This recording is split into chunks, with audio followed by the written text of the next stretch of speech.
За тэгэхээр үзэгчдээ Eco News Чингэлтэй дүүргийн засаг даргын тамгын газраас мэдээлж байна. За яг одоо тус дүүргийн өвлийн бэлтгэл хэрхэн явагдаж байгаа талаар мэдээллийг авахаар за дэд үтээс тогтчлтын хэлцийн дараа гэрэл додтой уулзаад байна. За тэгэхээр танд энэ өдрийн мэндийг хүргэе. За тэгэхээр танаа дүүргийн хувьд за бусад дүүргүүдээс нэлээд онцлогтой байгаа тийм нийт хүн амын 79% нь гэр оролт амьдардаг гэсэн байгаа. Тэгэхээр энэ жилийн өвлийн бэлтгэл ер нь хэдэн хувьтай явагдаж энэ талаар мэдээлэл өгөхгүй юу? За 2015-аас 16 оны өвлийн бэлтгэлийн ажлын хүрээнд бол дүүргийн засаг даргын захимж гарын ажлын хэсэг гарч 18 заалт бүхий төлөвлөгөө батлуулаад ажиллаж байгаа. За одоогийн байдлаар өвлжлийн бэлтгэл ажил бол нэг 92-3% явж байна. За мөн гол ажлууд нь бол энэ сургууль цэцэрлэгийнхаа өвлжлийн бэлтгэл ажлын хүрээнд мөн айл өрхийнхөө өвлжлийн бэлтгэл ажлыг бол сая 103 сар үлнэлээ сайн шахуу хийж дуусглаа. За сургууль цэцэрлэг боловсролын байгууллагын хүрээнд бол одоо гэр хол буюу манай ер нь бол 3-ны 2 нь амьдардаг тэр газрууд нь бол бүгд уурын зүгтээ байдаг. Тэвийн халаалт бол очоогүй.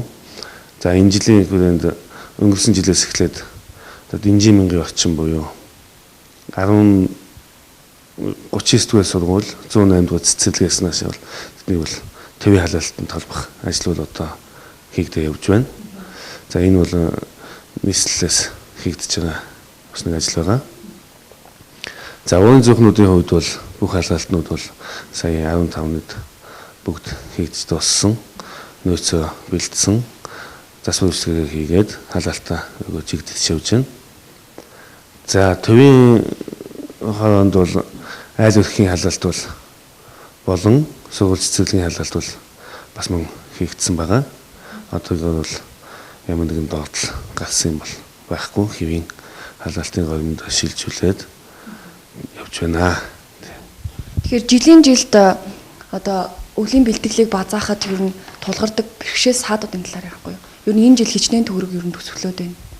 За ер нь бол хамгийн хүндрэлтэй асуудлууд нь бол одоо хуучин барилгууд за бас олон жил болцсон шугам сүлжээний асуудлууд бол жил болгон гарч ирдэг л та. Энэ дээр бол улс нийслэл дүүрэг нийлээд бас тэдний бол бүгдийг шийдэж чадахгүй тийм асуудлууд байгаа. Бусад ажлын хүрээнд бол энэ бол жигд хуваагдсан хөнгө өөрлөлтийн ажлуудыг цаг тугаард нь хийчих юм бол энэ бол хүндрэл бол байх гэнэ. Чингэлтэй дүүргийн харьяа байрлалтай төв замуудын арчилгаа цэвэрлэгээний ажлуудыг Улаанбаатар нэгтгэл компани хариуцсан ажиллагаа. Харин харьяа дүүргийн тогтчлтын компани нь Чингэлтэй дүүргийн нийтийн эзэмшлийн дээрх нийт талбай зам, за ногоон байгууламжийн цэвэрлэгээ арчилгаа, тогтчлтын ажлыг хариуцсан гүйцэтгэж байна. За өвлийн улиралд тус компани нэлээд ачаалттай ажилладаг бөгөөд халтргаа гулгааны нөхцөлд ажиллах бэлтгэлээ хэдийн базаажээ. За Чингэлтэй дүүргийн өвлийн бэлтгэлтэй холбоотой мэдээлэл маань үргэлжилсээр байна. За яг одоо манай сурвалжлах групп за тус дүүргийн харьяа тогтчлт үйлчилгээний компани дээр хүрэлцэн ирээд байна.